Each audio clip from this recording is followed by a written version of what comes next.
It's been 24 hours since I left Team Pixel and my Pixel 8 Pro to move to Team Samsung with my S24 Ultra. These are late night glasses of whiskey talking about tech. My name's Mitchell. How you doing? Over here on this channel, I like to make videos about mobile tech. I also have a desktop channel, which I'll have linked for you guys. And if you are new to this series, I am highlighting all of the reasons that I switched from Pixel to Samsung. In this video, I'm telling you all of the things that I hate about switching to Samsung. And in the next video, I'm gonna tell you about everything that I love switching to Samsung. And I will have links for you guys to click on all that stuff over here for you. So looking at my notes, the first thing that struck me when I signed into the S24 Ultra is I felt like a complete noob. To be totally transparent, it's been a while since I've used a Samsung device, although I have a Samsung tablet. Even with that, using this device, setting things up, I felt like I needed to ask ChatGPT for directions. With Samsung, you have really, in my opinion, the heart of what makes Android awesome, which is customizability. And if you guys like customizability, go ahead and give this video a like. That said, I was new to this world of customizability, and simple things that I wanted to change, I had to look up when switching to Samsung. That said, I feel like Samsung has gone about making a lot of this stuff kind of too complicated. An example of this is if I want to be able to turn on my flashlight by holding my power button, I have to download GoodLock, which is like Samsung's customizability theming engine on their phones. What? Like on my Pixel, I could just go into accessibility settings, double tap, and if it works, oh, it has to be unlocked. And when it works, I have my flashlight right here. I will say that Samsung has a ton more features, but the way they are laid out, the way they are explained, and all of the granularity that you have in features is really confusing.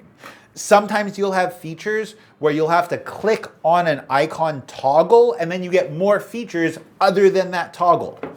Samsung, not the most user-friendly, really, definitely not the most user-friendly. Next up, the UI, One UI 8, feels unfinished. I enjoy Samsung's UI because of all the features, customizability, and all the power that it has. That said, as an operating system, I have menus that don't look like other menus. I have a UI that just doesn't necessarily feel coherent, like it's all made by the same company doing the same thing. And on top of that, I have just weird things in the OS that just like don't look right. For example, in my app drawer, I have really ugly font that doesn't always fit. And then if the font doesn't fit, it will do like this weird text wrapping thing, and it just looks kind of ugly. On top of that, what's up with all this small text on screen? I'm not an elderly person, although I do use glasses, but with all of the small text and details on the screen, it just feels like the OS is this weird jumble of like large touch points and small touch points and large, easy to read text, and then really small, like hard to read text. Like WTH, why is it then when I swipe down from my quick settings and I have Bluetooth, I have super small font that I have to like look closer to see that my Xiaomi Mi Band is connected. Either don't tell me that it's connected and make me click into that setting, or make the text big enough that I'm not looking like a grandma. Third thing, camera UI. Now, one of the reasons that I switched from Pixel to Samsung was the camera UI.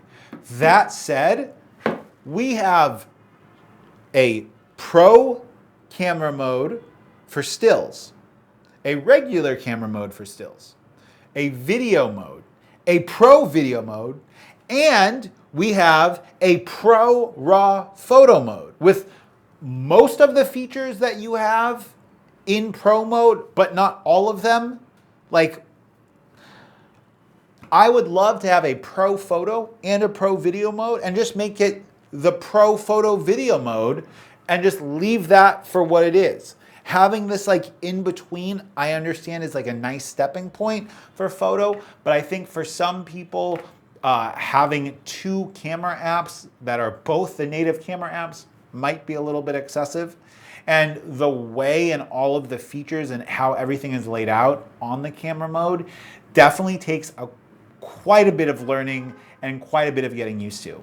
Something that Google does really well with their Pixels is they have like tutorials and they try to make using those advanced camera modes easier, and Samsung doesn't even try. Okay, those are the three things that I hate about switching to Samsung. If you want to see about the things that I love, go ahead, subscribe, because that video is coming right up.